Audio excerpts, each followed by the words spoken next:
దైవ మర్మములు. సహోదరుడు భక్తి సింగ్ గారి అనుభవములో దేవుడు ఆయనకు బయలుపరిచిన దైవ మర్మములు. ఆగస్టు 17.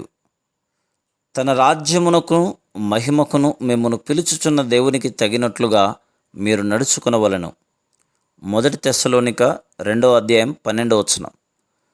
ముగ్గురు యవనస్తులు ఎట్టి అగ్ని తాకుడు లేకుండా అగ్నిలో నుండి బయటకు వచ్చినప్పుడు నెబుకద్నెజరు, షద్రకు, మేషాకు, అబేద్నెగో అను వీరి దేవుడు పూజార్హుడు. ఆయన తన దూత నంపి తన్ను ఆశ్రయించిన దాసులను రక్షించెను. ఈ విధముగా రక్షించుటకు సమర్థుడగు దేవుడు కాక మరి ఏ దేవుడును లేడు అని రెండవ మారు పలికెను. దానియేలు గ్రంథం 3:28-29. అప్పటికి మాత్రమే దేవుని మహింపరచెను. కొద్ది కాలంలోనే తిరిగి తనను తాను మహింపరచుకొనెను. అతడు ఇంకను గుడ్డివాడుగానే ఉండెను. అనేకులలో ఈ అభివృద్ధి గర్వమునకు దారితీను.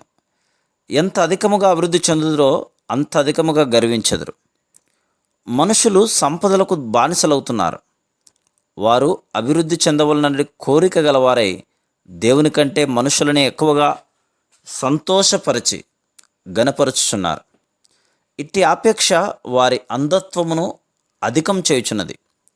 మనుషులను సంతోషపెట్టుట అనున్నది ఒక ఉరి.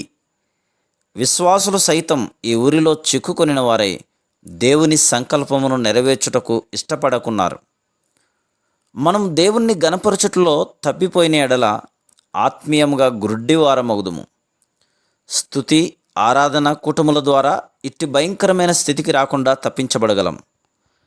దేవుడు మనకు చేసిన వాటన్నిటి కొరకై ఆయనను చాలినంతగా స్తుతించి ఆరాధించి ఆయనకు కృతజ్ఞత చెల్లించుటలో తప్పిపోయిన ఎడల, చాలినంత సమయం ఆరాధనలో గడపని ఎడల ఆయన సహవాసమును సంపూర్ణముగా అనుభవించలేకపోదు.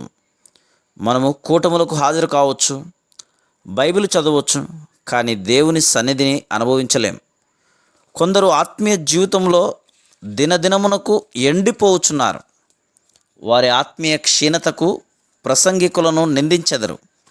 కొన్ని మార్లు లోపము బోధకులదై ఉండవచ్చు, కానీ వారిని మాత్రం నిందించకము. ఆ తప్పు నీదై ఉండవచ్చును. బహుశా నీవు సరైన రీతిగా దేవునికి కృతజ్ఞత చెల్లించి ఉండలేదేమో. ఆయనను ఆరాధించుటలో నీవు తప్పిపోయి ఉండవచ్చును. అందువలనే నీవు ఆయన సన్నిధిని అనుభవించలేకున్నావు. మనం ప్రభువునే గణపరచి ఆయనను మాత్రమే మహింపరచునట్లు దేవుడు సహాయము చేయునుగాక. Praise the lord.